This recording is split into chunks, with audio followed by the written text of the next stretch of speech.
Welcome everyone to this Intralingo Spotlight. I'm Lisa Carter, founder and creative director. And today I am so very happy to welcome Hope Mueller. Hi, Hope. Hi. So good to have you here.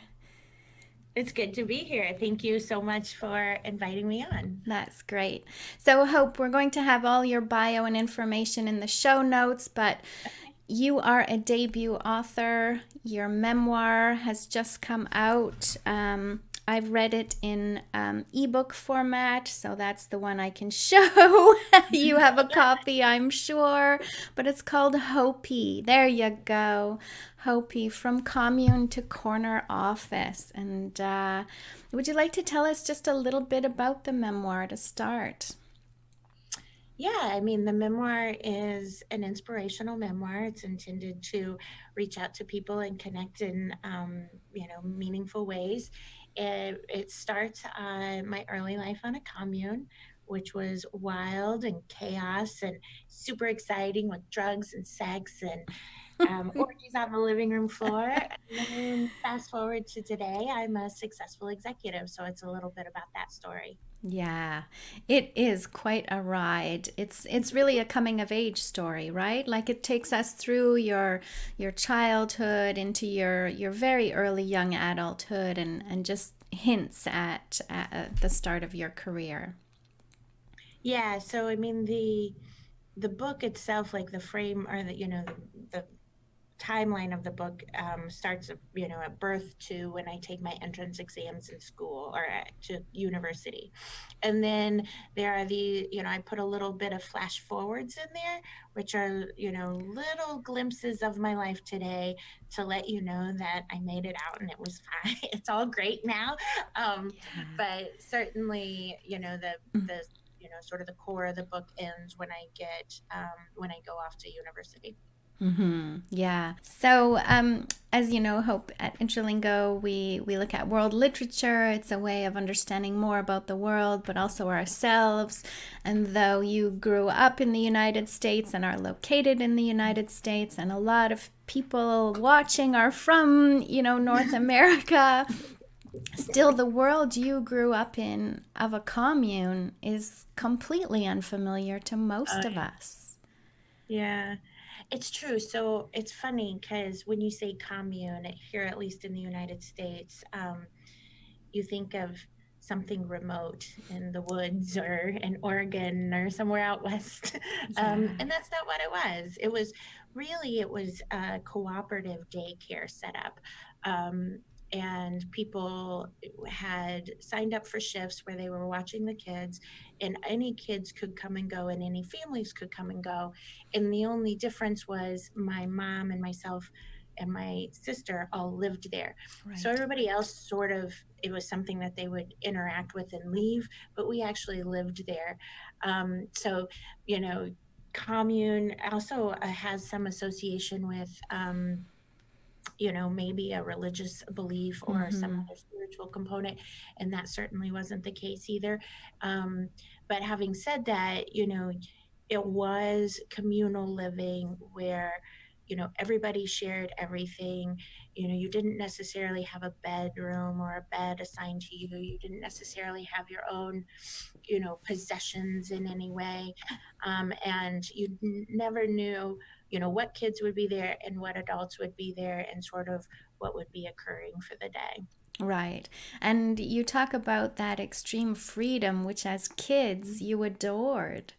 Yeah. Yeah, I certainly did. And and it's interesting as a mom now, like how do you continue to allow your children to, explore and have some measure of their own control and freedom, but create it in a safe space. And, Mm. when we look back, it's also a different time in the early 70s, Mhm.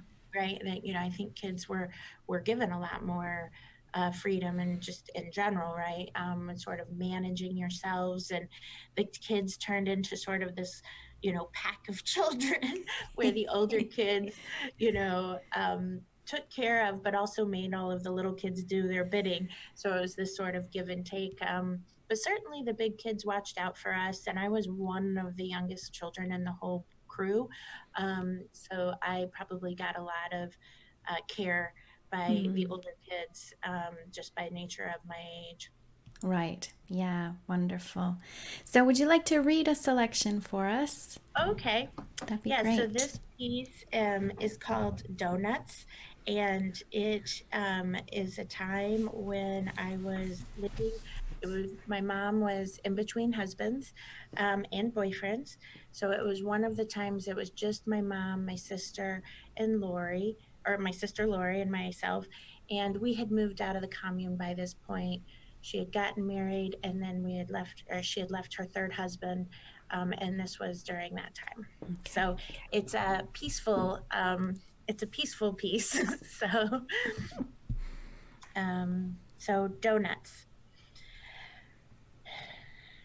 A sweet yeasty smell filled the small kitchen with the warmth and inviting aroma of baking donuts. Sticky dough rising, glaze melting, that delicious odor wafted out the oven door. We made these donuts every morning. They came frozen in a large black box, a dozen blocks of unhealthy sustenance and sugar. Obviously, things had changed again. First thing I did when waking up was go to the kitchen to preheat the oven, then start getting ready for school. Heading back to the bedroom, I shared with Mom I would leap over the giant heating vent in the center of our house. The 4x4 vent in the living room floor was effective at heating the 800 square foot house. The clumpy blue carpeting edged too close to the vent and slightly overlapped the outdoor carpeting in the kitchen. The vent could not be walked on lest I burn my feet. Mom's tennis shoes had melted one day when she put them there to dry. The last slow vestiges of winter clung to the thin light of morning. The gray sun filtered in quietly through the grimy window into our tiny home. The house felt snug in its smallness. The baking donuts and the quiet movements of the morning. I made my bed every morning, the narrow cushion that folded up into a chair during the day and was a sleeping mat at night. It was a dorm room chair for college students, but worked for me and was small enough for Mom to have one too in our shared room. I folded up the chair and neatly placed my blanket on it. I scooted the chair into the corner of the room to give myself a bit of space to get dressed. I loved my cushion chair bed thing and sharing a room with my mom. I loved being close to her and enjoy sleeping just a few feet away. She and I stayed up, talking, whispering to each other until we fell asleep, like we were at a slumber party or camping. Sometimes she quizzed me. Sometimes we dreamed and planned for the future. Our clothes were stored in bins on the floor. I bent to select something for the day, jeans and a sweatshirt, and dug in the bin for some socks and sat back down on the dorm chair to slide them onto my feet. Lori's music oozed out from under her bedroom door as I jumped again over the vent back into the kitchen. Lori also loved her room. Her teenage years were in full effect, and having her own room was important for everyone. Lori's lightly freckled face was natural beauty enough, but she was into makeup now. Her eyeliner application around her bright brown eyes every morning took some time, as well as taming her beautiful thick hair to be ready for school. As she emerged from her room, her full lips were pursed and ready with a scathing, sarcastic remark or a smirk of satisfaction. The heavy eyeliner did not hide the sadness and anger, and quiet and full behind her stare. Lori was complete and confident with tight fitting jeans, a clean, crisp shirt with the collar popped. Her mornings were mostly her own, her defiance filtering beneath the door with the sounds of teenage girl preparation and heavy metal music. The donuts were alluring, though, and Lori eventually came out to join us in the new ritual we had begun as once again single parent household. The cozy kitchen in our doll sized house was furnished with a single wooden table that we had always had. The table was narrow and small, maybe intended to be a plant stand or placed in front of a window, but it was our kitchen table.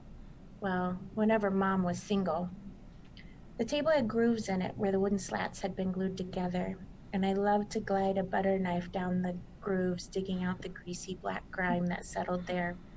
There was a dented spot in the middle of the table from some past damage, which was now worn smooth by touches, and I ran my fingers along the hollow, smooth and secure.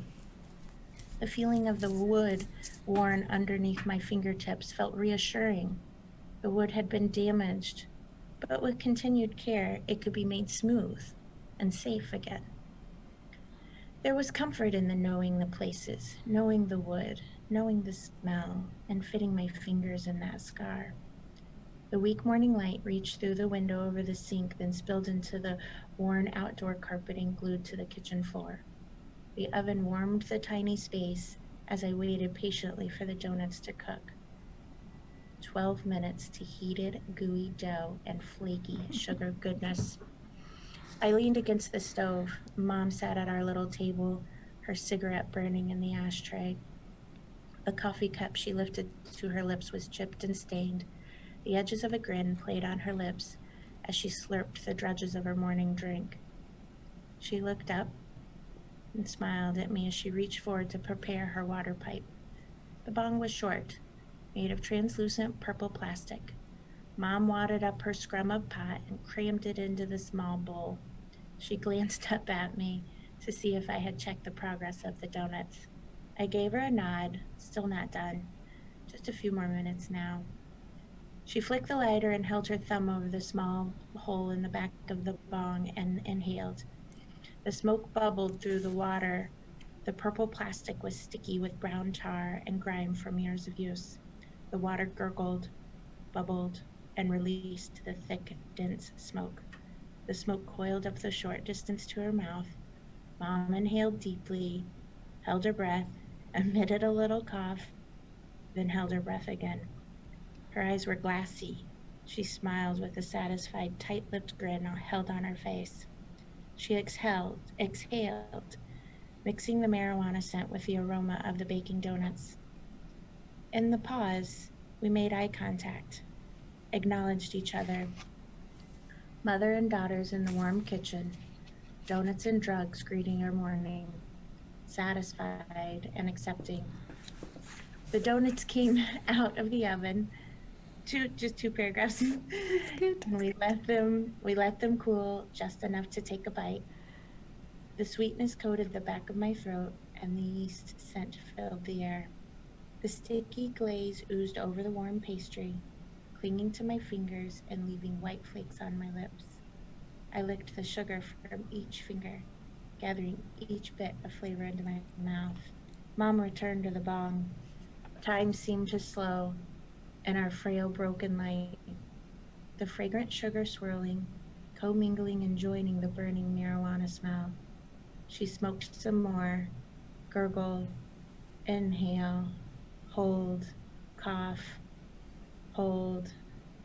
Her cigarette, left alone, turned to ash. This was breakfast. This was us. That is so beautiful and tender and complex. It's really the perfect passage from your entire book. Thank you. Yeah. There's wow, so much we could talk about there. So much. There is family, there is home, there is routine. Yep. There is safety. Yep. There's all of that there. And yet, you know, your mom is smoking pot for breakfast. The element or the grate is too hot to step on. Yeah. And you're having donuts for breakfast every day.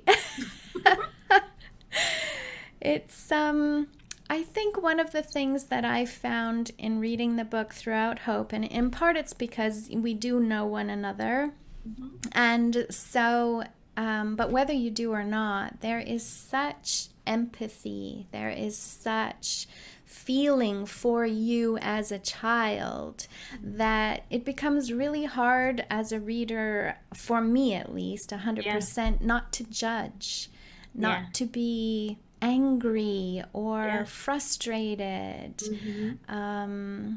I would just love to hear from you about that perspective. You know, I was one of the things that I was very conscious of when composing the work was I didn't want to come off as a victim, um, or, you know, make people feel sorry for me in any way, right?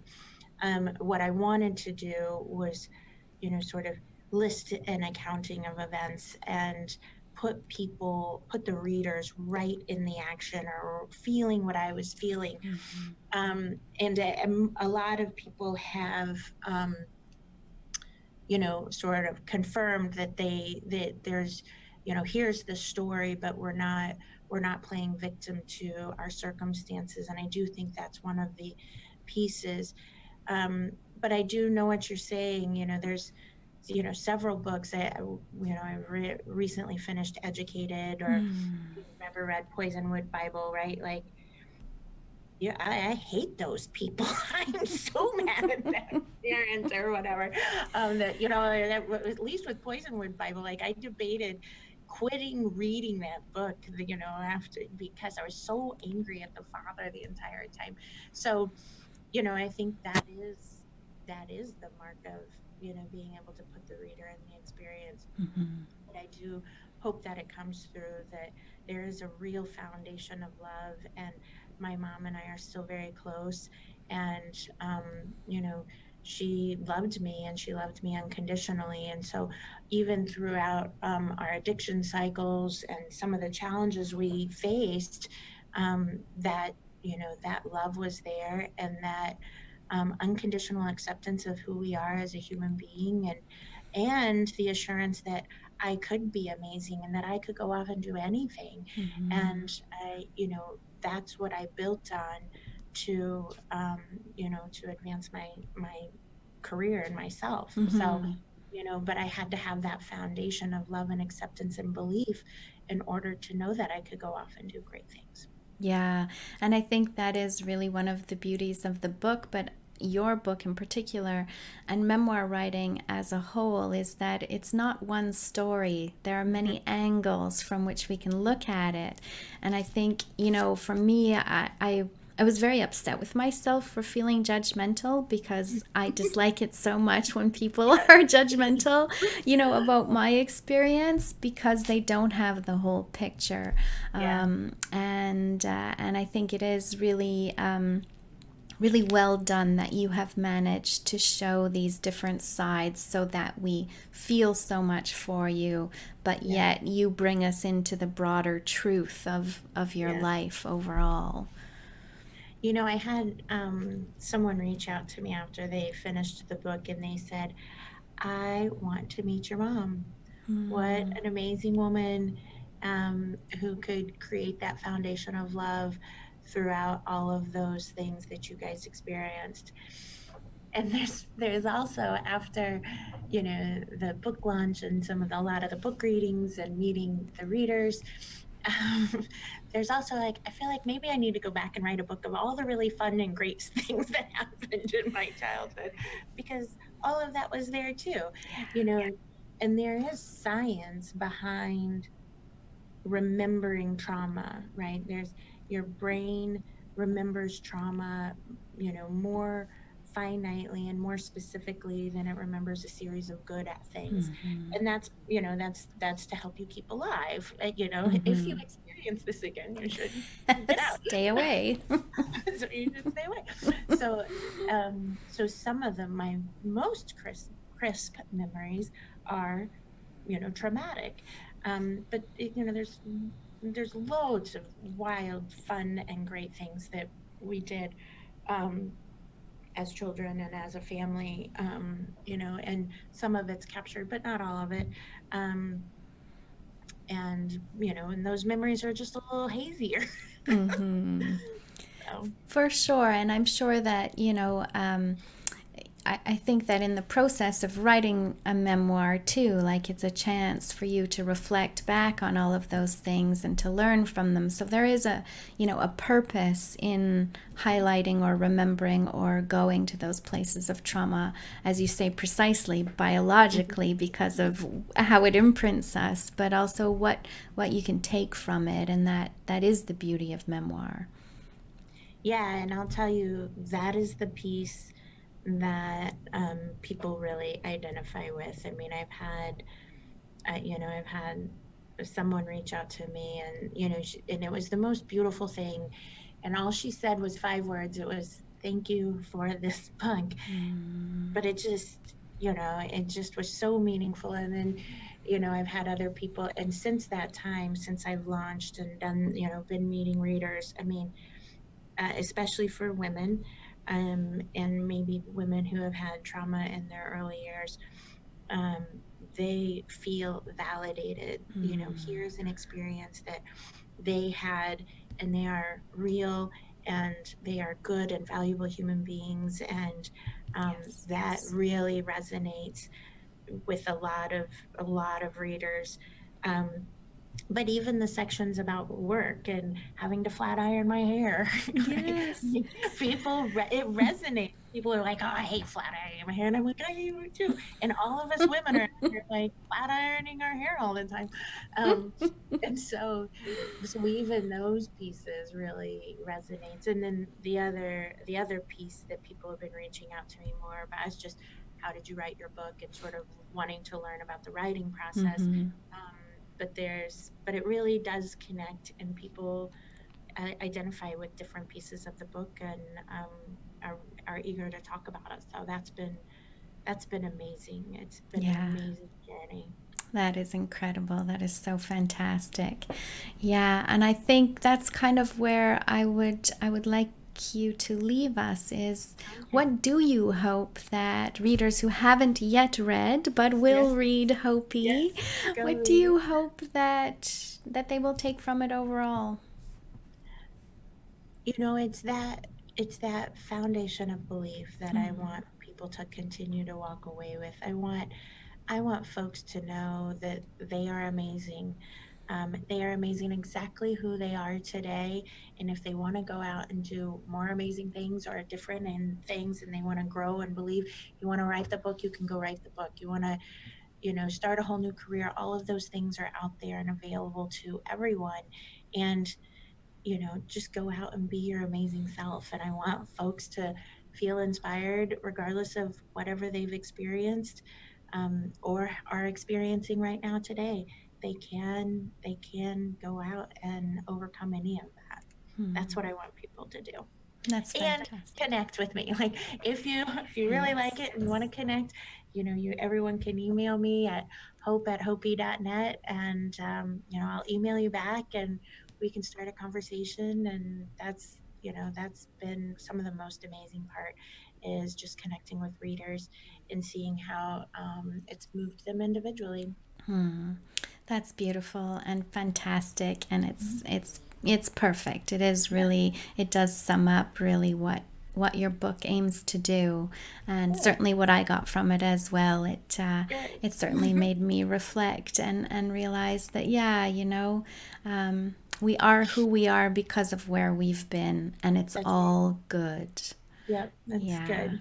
Good. Oh, thank you, Hope. And as I say, we will put all your bio and contact information in the Okay. show notes, and Okay. definitely so that people can find the book, can read Okay. it, and reach out to you. I love it. Thank you so much. Thank you, Good. Lisa. Thanks, Hope. Have a wonderful day. All right.